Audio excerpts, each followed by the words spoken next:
바울과 실라가 빌립보의 감옥에 갇혔습니다. 많은 매를 맞았어요. 사도행전에서 그 감옥을 깊은 옥이라고 표현하는데, 당시 로마 감옥이 두 가지 구조로 되어 있는데, 현관 쪽에 외부 쪽에 있는 감옥과 저기 내부 쪽에 있는, 내부 쪽 감옥은 굴이에요. 바깥과 공기도 차단되고 햇볕도 완전히 차단되는 굴 속에 깊이 그들을 가둬놨습니다. 그 발에 착고를 채웠어요. 여러분, 옛날에 우리나라도 그런 거 있어요. 저희는 주로 키 그걸 쓰죠. 이렇게 죄인들이 이렇게.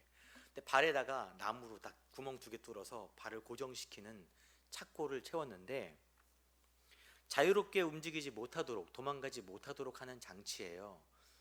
근데 로마 시대의 착고는 그 넓이가 넓었어요. 간격이 발이 찢어질 정도로 넓게 구멍을 뚫어서 착고를 채우니까 고통을 주기 위한, 흉악범들을 결박하기 위한 도구였습니다.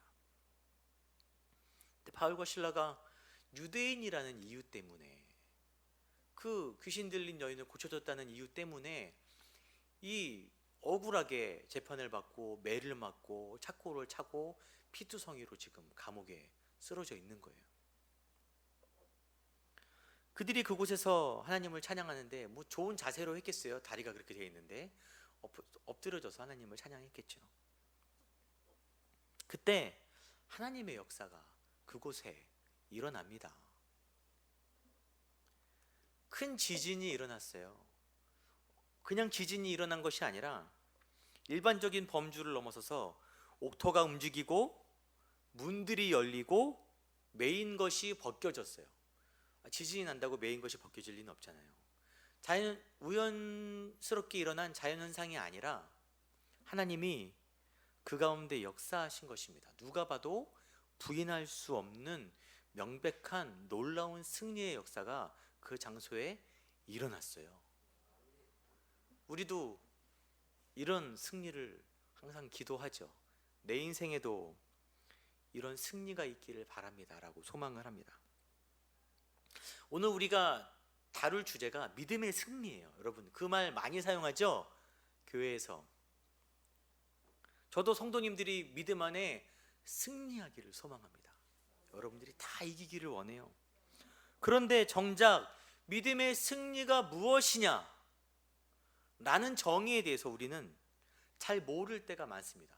뭐가 믿음의 승리죠? 예수를 믿는 믿음으로 어려웠던 상황이 해결되고 사업도 잘 됐어요. 번창했어요. 믿음의 승리입니까?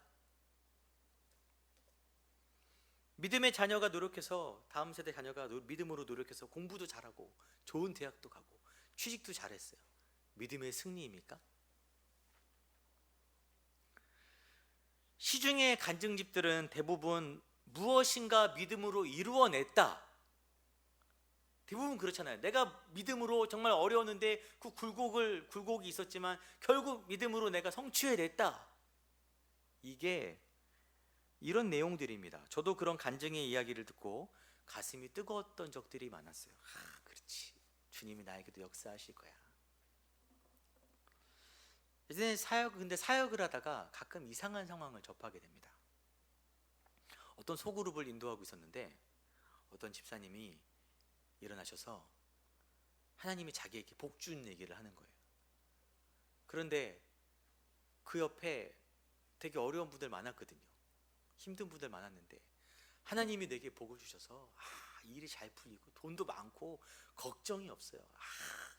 나 앞으로 나 여생 뭐 걱정이 없어요. 막 그런 얘기를 하는데 제가 얼굴이 막 뜨거워지는 거예요. 막 옆에 분들 분명히 힘들다고 막 그런 고백들 하고 있는데 자기는 하나님이 복 주신 거. 그러면은 상대적으로 옆에 있는 분은 하나님이 버려서 그렇게 된 건가? 그렇게 말은 표현 못하지만 참 계면적인 얼굴로 상처받는 모습들을 봤습니다. 제가 이 본문을 바울과 실라가 하나님을 찬송한 것과, 그건 지난주 본문이죠. 옥문이 열린 사건을 끊어서 말씀드린 이유는 여러분, 그들이 믿음으로 행한 결과가 이 기적의 사건이라고 말하는 것에는 조금 문제가 있어요. 아니라고 말할 수 없지만, 연계성이 있지만, 그렇다라고 이렇게 공식적으로 말하기에는 문제가 있습니다. 믿음으로 행할 때 우리 소위 믿음의 기도는 하늘의 문을 연다, 이런 말도 많이 사용하잖아요. 믿음으로 나아갈 때 하나님이 역사하신다, 하나님이 결국 승리케 하신다. 공식이 틀린 거는 아니에요. 꼭 틀렸다고 말할 수 없지만 정확하게 해석하지 않으면 어긋납니다. 저희가 지금 살고 있는 시대는 인본주의 시대예요. 14세기에서 16세기 사이에 문예부흥운동, 르네상스가 일어납니다. 인본주의, 인간이 가장 중요하다, 인간의 존엄성이 가장 소중하다, 그거보다 더한 가치는 없다라는 것이 르네상스의 가치고, 우리는 여전히 그 영향권 아래 살고 있어요. 신앙의 영역도 마찬가지입니다. 원래 르네상스가 중세 신본주의에 대항해서 일어난 운동이에요. 신본주의가 문제가 있다, 신본주의 자체가 문제가 있는 게 아니라 그 당시 신본주의가 성경적이지 않았어요. 신본주의라는 탈을 쓰고 인간의 욕망을 추구하는 그 어느 것보다도 인본주의적인 신본주의였습니다. 그것을 깨트리고 그냥 솔직하게 우리 인간이 제일 중요하지 않냐라는 자기 욕망을 따르는 그런 시대 속에서 신앙도 변화되었습니다. 오랜 시간 동안 너무 익숙해요. 그래서 여러분, 이 시대 속에 살고 있는 우리는 믿음의 주인공이 누구예요? 나예요. 나입니다. 믿는 내가 어떻게 되느냐가 중요해요. 그것이 가장 중요합니다. 예수 믿는 내가 어떻게 되느냐, 하나님이 나에게 무엇을 해줄 것인가, 내가 이렇게 예수를 잘 믿는데 뭘 해줄 것인가. 예배도 마찬가지입니다. 하나님께 드리는 예배라고 말을 하지만 솔직히 점점 그렇게 꽤 됐어요. 성도들에게 제공되는 더 좋은 서비스, 성도님들은 그런 더 좋은 서비스를 마치 더 맛있는 식당에 가듯이 더 좋은 서비스를 찾아가고, 교회는 그것을 제공하기 위해서 노력을 합니다. 우리가 흔히 이야기하는 기복신앙이란 말도 인본주의를 근간으로 한 거예요. 그러나 이렇게 내가 중심인 이기적인 신앙은, 그런 신학은 결국 세상과 교회를 갈라놓습니다. 교회와 교회를 갈라놔요. 성도와 성도를 갈라놓습니다. 실제로 교회와 세상이 점점 어긋나고 있죠. 성도들도 한국교회 많아지고 교회도 참 크고 멋져지지만 세상과 교회가 점점 더 갈라지고 있어요. 서로 상처를 주고받습니다. 교회도 그들에게 상처를 주고 있습니다. 그들도 교회에 상처를 주고 있어요. 이제는 뭐 교회를 향한 막말을 쓰는 거는, 사용하는 거는 너무 일상적이잖아요. 그리고 그 거리가 멀어지는 속도가 점점 가속화되고 있습니다. 점점 빨라지고 있어요. 10년 후 어떻게 될지 장담할 수 없어요. 이 코로나 기점으로 더 빨라지고 있습니다. 여기서 우리가 우리 신학을 바로잡지 않으면, 승리가 무엇인가에 대한 정의를 다시 한번 제대로 내리지 않으면, 여러분, 서구권 교회들이 다 기울어졌어요. 우리도 다시 세우기 어려운 그런 기울어지는 모습으로 갈 수도 있는 것입니다. 그렇기 때문에 우리는 믿음의 승리가 무엇인가 다시 오늘 본문을 통해서 보려고 합니다. 하나님께서 빌립보 감옥의 문을 여신 것은 분명 억울한 바울과 실라를 구원해주기 위함도 있어요. 그들을 구해주기 위해서도 있지만, 그 궁극적인 목적은 누구를 구원하기 위해서 그랬어요? 하나님께서 간수를 구원하기 위해서 그랬어요. 그곳에 지키고 서 있던 간수와 그 가정에게 복음을 전하기 위해서, 또한 그 자리에 있던 죄수들에게도 복음을 전하기 위해서 하나님은 그 일을 하셨습니다. 이것이 바울 일행을 마게도냐로 부른 이유예요.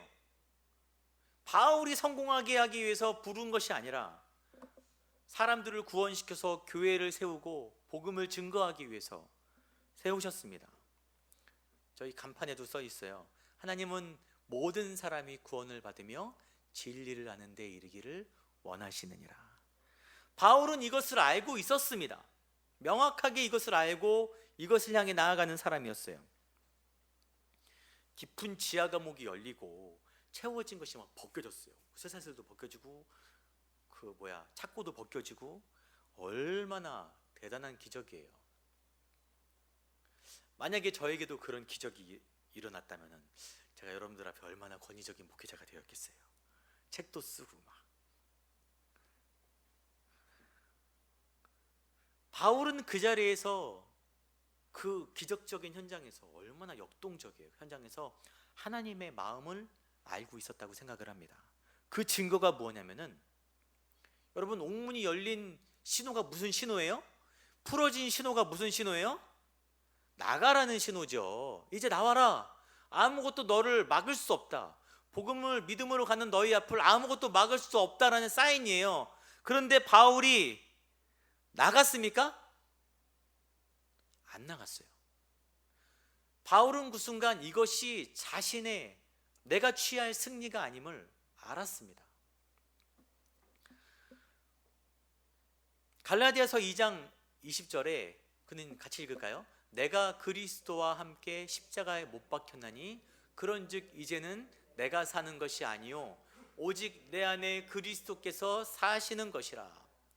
바울의 마음이 이런 마음이에요. 바울이 이런 마음이 아니라면은 열렸어 하고 바로 나갔겠죠. 근데 그는 그리스도 앞에 끊임없이 죽어가는 사람이었습니다. 그는 그곳에 남아 있었어요. 그 이유가 뭐냐면은 27절에 간수가 옥문이 열린 것을 보고서 깜짝 놀라서 자결하려고 합니다. 죽으려고 그래요. 왜냐면은 죄수가 도망가면 그 간수가 책임을 져야 해요. 사도행전 12장에 베드로가, 천사가 툭툭 쳐갖고 베드로가 옥문이 다 열려서 그냥 나갑니다. 탈옥을 해요. 그것 때문에 그 지키고 있던 파수꾼들이 신문을 당하고 잔인하게 죽어요. 이렇게 말하니까 베드로가 좀 이기적인 것 같죠? 근데 그때마다 역사하심이 다르니까. 특별히 바울 일행은 든든히 지켜라, 쟤들 든든히 지켜라고 신신당부를 했던 죄수들이기 때문에 그 간수가 얼마나 두려웠겠어요. 큰일 났다. 그 고통을 당할 바에는, 괜히 내 가족에게 피해가 될 바에는 그냥 나 혼자 죽자 하고 죽으려는 순간에 바울이 그것을 만류합니다. 바울이 탈출하지 않은 이유가 그거예요. 자기들이 도망간 거, 자기들의 승리로 말미암아 그가 죽어야 되는 것을 그가 바라본 것입니다. 내가 나가면 간수는 어떡하지? 여러분, 바울이 감옥에 들어간 이유도 귀신 들린 한 여인을 저버리지 못해서, 그 여인을 불쌍히 여겨서 사단에게 매임당하고 주인들에게 착취당하는 그 여인을 치유해 주고 그 감옥에 온 건 아니겠습니까? 그 바울이 간수에게 28절에 내 몸을 상하지 말라, 우리가 다 여기 있다, 우리가 다 여기 있다 하지 말아라 라고 얘기하는 것입니다. 이 본문을 계속 이번 주 중에 묵상하면서 참 많은 생각을 했어요. 제가 설교 때 원래 사회적 이슈를 잘 다루지 않습니다. 그거는 위험하고 치우칠 여지가 있기 때문에. 그러나 우리가 한번 고민해 볼 문제가 있어요. 저도 이렇다 확실하게 답을 내릴 수는 없지만 우리가 한 번 정도 뒤돌아볼 문제가 있는데, 교회 소모임에 행정명령이 내려왔었죠. 다 취소하라고. 물론 유독 교회에만 너무 잣대를 엄격히 들이대는 거 아니냐라는 의견도 충분히 일리가 있어요. 객관적으로 사실인 것 같습니다. 이에 반대하는 국민청원도 엄청 많이 했어요. 교인들 사이에서도 서로 막 합시다, 문자 오고 막 난리 났었어요. 결국 금요일인가 문자가 왔어요. 그 모든 것들이 취소되었다고. 참 다행이라는 생각도 들었습니다.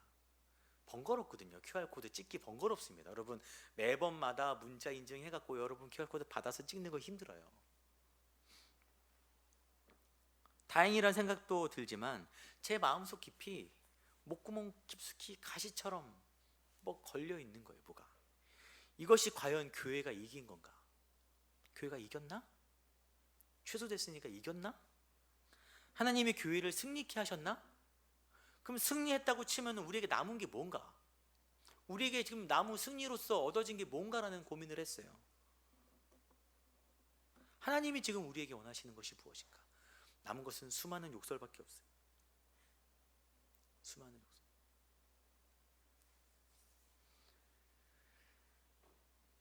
아까 코로나를 기점으로 교회와 세상이 점점 더 멀어지는 것이 빨라진다고 했는데, 우리가 이 기회에서 이 기회에 우리가 전할 복음을 위해서 오히려 한 발 더 앞서 나갔다면, 세상이 뭐라고 말하기 전에 우리가 더 앞서 행했다면, 그래서 교회는 뭐 말할 필요도 없어, 잘하고 있어, 그런 칭찬을 들었다면, 이 기회가 참 한국교회가 위로 치고 올라갈 수 있었던, 저희 나라가 이 기회에 참 국제적으로 많이 이렇게 위상이 높아졌잖아요. 교회의 위상도, 영적인 위상도 함께 높아졌을 텐데 라는 정말 깊은 아쉬움이, 안타까움이 들었어요.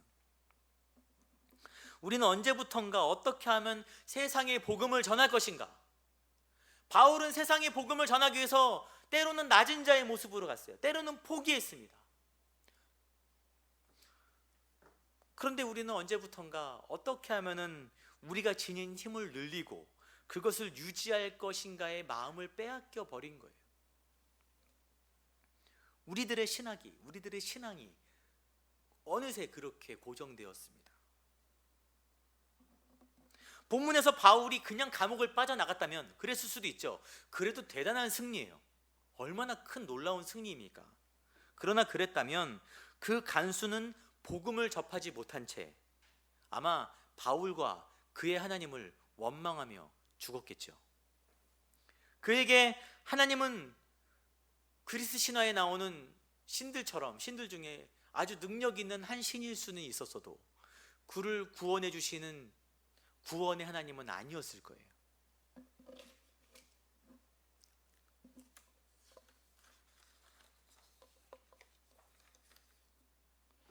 그가 걱정하고 있을 때 감옥 옥 안에서 음성이 들렸어요. 바울의 음성을 듣고 그가, 아마 저는 옥문이 열린 것보다 더 깜짝 놀랐다고 생각합니다. 다 도망간 줄 알고 죽으려고 그랬는데 안에서 하지 말아라, 죽지 말아라, 우리 다 여기 있다, 걱정하지 마. 당연히 탈출하리라 여겼는데 있을 법하지 않은 일이 발생했어요. 그로 인해서 그의 마음이 열려버렸습니다. 그의 마음이 복음 앞에, 그들이 증거하는 복음 앞에 무너져 내렸어요. 그가 한 고백이 30절에 있는데, 선생들이여 내가 어떻게 하여야 구원을 받으리이까?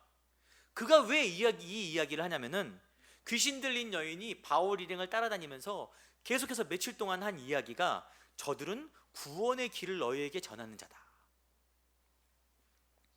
여러분, 이 일은 사단이 바울 일행을 궁지에 몰아넣기 위해서 한 일입니다. 그 여인으로 하여금 계속 따라다니면서 저 사람들은 하나님의 종인데 너희들에게 구원을 전하는 사람들이야 라는 말을 계속 떠들게 함으로써 그들을 코너로 몰아갔어요.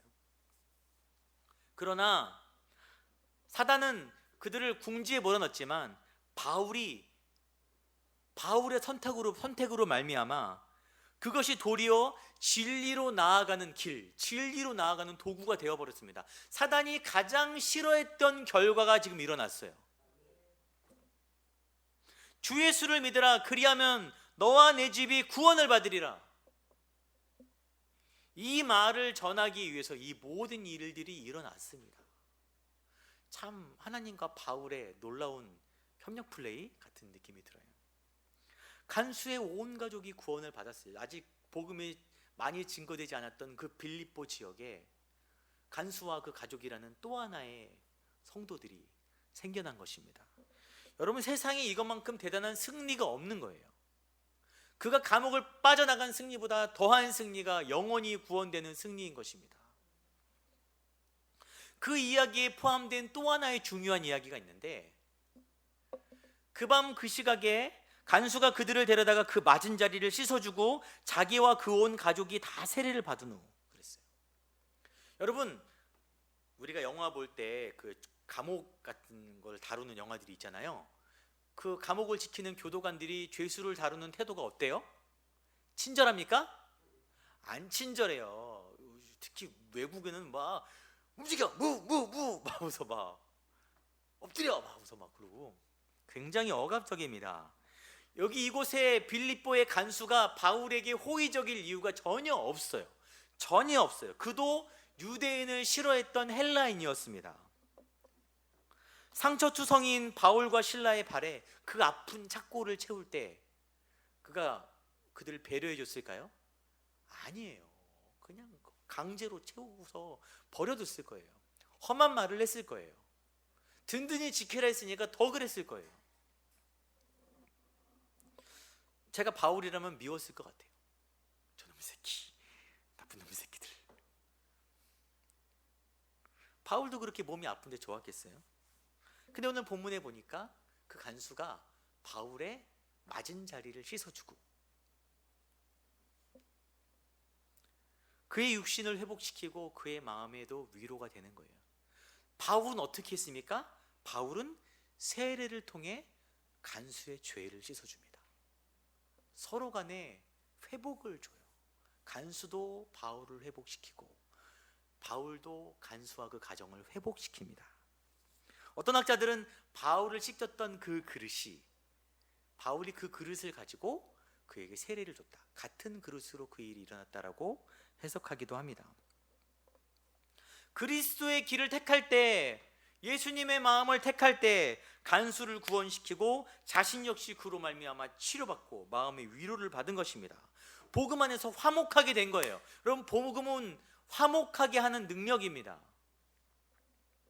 사랑하는 성도 여러분, 승리가 좋지요. 믿음의 승리 좋지만 나의 승리가 누군가에게 상처가 되고 아픔이 된다면 그것이 과연 참된 믿음의 승리라고 할 수 있겠습니까? 요즘 새벽에 제가 출애굽기를, 저희 새벽에 나오라는 말은 아니에요. 네. 새벽에 출애굽기를 쭉 하고 있는데 홍해 사건이 있었어요.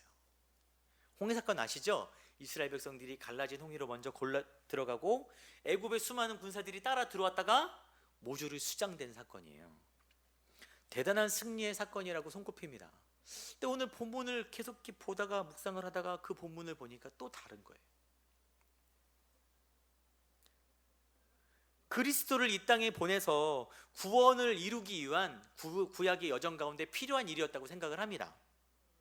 그러나 그 물속에 수장돼서 죽어가는 수많은 애굽 사람들을 보고 하나님의 마음이 어땠을까? 과연 이스라엘 백성들은 환호했겠지만, 아싸, 하나님이 이기게 해줬어야 했지만 하나님의 마음이 어땠을까요? 하나님은 세상을 이처럼 사랑하시는 분이십니다. 일부 사람들만 사랑하는 분이 아니라 모든 사람들을 다 사랑하세요. 다 하나님의 형상으로 만들어진 존재들입니다. 만약 신약 성경에 예수의 복음이 성취된 이후에 홍해 사건과 유사한 사건이 일어나면 어떤 모습일까요? 아마 저는 그래요. 이스라엘 백성들이 홍해를 건너지 않고 갈라졌음에도 애굽 사람들에게 복음을 전하지 않았을까? 그래서 그들의 목숨을 잃게 하는 것이 아니라 그들의 영혼을 회복시키는 일을 하지 않았을까라는 생각을 합니다. 이것이 예수님께서 우리에게 바라시는 모습인 거예요. 예수님은 내가 세상을 이겼노라, 내가 세상을 이겼다 라고 말씀하십니다. 예수님이 어떻게 세상을 이기셨습니까? 자신이 가진 권세를 사용하지 않으시고 어린 양의 모습으로 순종함으로 사단의 사망 권세를 깨뜨리셨어요. 그로 말미암아 하나님과 우리의 원수되었던 관계를 회복시켜 주십니다. 우리가 다시 한번 어떤 방향으로 승리해야 하는가? 물론 내가 잘 될 수도 있어요. 내 길이 열릴 수도 있습니다. 그 가운데 우리가 어떻게 해야 하는가 다시 한번 마음에 고민해 보시기 바랍니다. 예수님이 가르쳐 주신 기도가 주기도문이에요. 그 주기도문에 뜻이 하늘에서 이루어진 것처럼 땅에서도 이루어지기를 원한다. 하나님의 뜻이 이 땅 가운데 나를 통해 이루어지기를 바랍니다라는 기도예요. 위의 뜻이 아래로 이루어지는 것. 그러나 우리는 지금 반대로 나를 위해 나의 뜻이 위를 통해 이루어지기를 소망하고 있는 거예요. 여러분, 혹시나 지금껏 이기적인 신앙을 바탕으로 했던 나의 과거가 있다면 다시 한번 돌이키시길 바랍니다. 사랑하는 성도 여러분, 믿음의 승리는 내가 이기는 게 아니라 예수님이 이기는 거예요. 복음이 이기는 것입니다. 여러분, 바울이 옥문이 열렸을 때 그 간수를 생각하고 바라봤듯이 우리 또한 하나님이 길을 열어주실 때, 그럴 때 있잖아요. 다른 이들의 마음을 헤아릴 수 있는, 세상을 바라볼 수 있는 그런 믿음의 사람들이 되기를 바랍니다. 그런 사람들이 하나님의 능력을 체험하는 것입니다. 예수님이 내 안에 너희가 거하고 내 말이 너희 안에 거할 때 무엇이든지 원하는 대로 구하라 이루리라 하신 말씀이 이거예요. 하나님의 뜻이 이루어지는 방향으로 나아가는 사람 가운데 그런 일들이 일어나는 것입니다. 그래서 내가 승리할수록 다른 이들이 낙심하고 아파하는 것이 아니라 구원받는 성도들이 늘어나고 내가 승리할수록 화목히 되는 역사가 일어나기를 소망합니다.